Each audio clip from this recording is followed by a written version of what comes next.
Hello बच्चों, चलिए प्रश्न को देखते हैं। प्रश्न में दिया है, स्पष्ट कीजिए कि चित्र 7.41 में अंकित दिशा में चक्रिका की लौटनी गति के लिए घर्षण होना आवश्यक क्यों है। परिशुद्ध लौटनी गति आरंभ होने के पश्चात घर्षण बल क्या है। ये हमें चित्र दिया है 7.41। प्रश्न को हल करने के लिए सबसे पहले हम प्रश्न की मुख्य अवधारणा को देखेंगे। प्रश्न की मुख्य अवधारणा, जब कोई वस्तु जैसे गोल गेंद, वलय इस प्रकार की हो तो उसकी लौटनिक गति के लिए एक स्पर्श रेखीय बल कार्य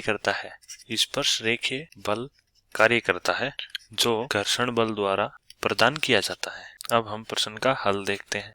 तो जैसा कि हमने मुख्य अवधारणा में देखा कि कोई भी वस्तु या चक्रिका, गोल गेंद या वलय की लौटनिक गति के लिए एक स्पर्श रेखीय बल आवश्यक होता है जो घर्षण बल द्वारा प्रदान किया जाता है।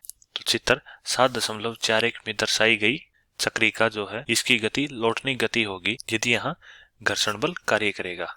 घर्षण बल, तो यहाँ से कह सकते हैं हम चक्रिका की लौटनिक गति के लिए घर्षण होना आवश्यक है। क्योंकि जैसा कि हमने मुख्य अवधारणा में देखा कि लौटनिक गति के लिए एक स्पर्श रेखीय बल कार्य करता है, स्पर्श रेखीय बल जो कि घर्षण बल द्वारा ही प्राप्त होता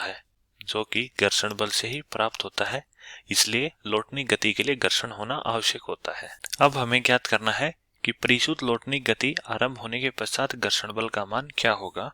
तो घर्षण बल बिंदु बी पर रेखीय वेग को कम करने का प्रयास करता है। यह बिंदु बी जो है, इस बिंदु बी पर घर्षण बल है वो रेखीय वेग को क्या करने का प्रयास करता है, कम करने का प्रयास करता है।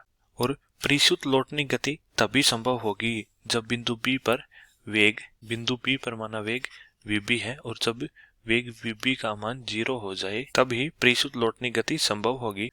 और इस स्थिति में घर्षण बल का मान क्या हो जाएगा, 0 हो जाएगा। तो यहाँ से लिख सकते हैं घर्षण बल बिंदु बी पर रेखीय वेग को करने का प्रयास करता है। अतः परिशुद्ध लौटनी की गति तभी संभव होगी जब बिंदु बी पर वेग का मान 0 हो। इस स्थिति में घर्षण बल का मान 0 होगा। मैं आशा करता हूँ कि आपको समझ में आया होगा। धन्यवाद।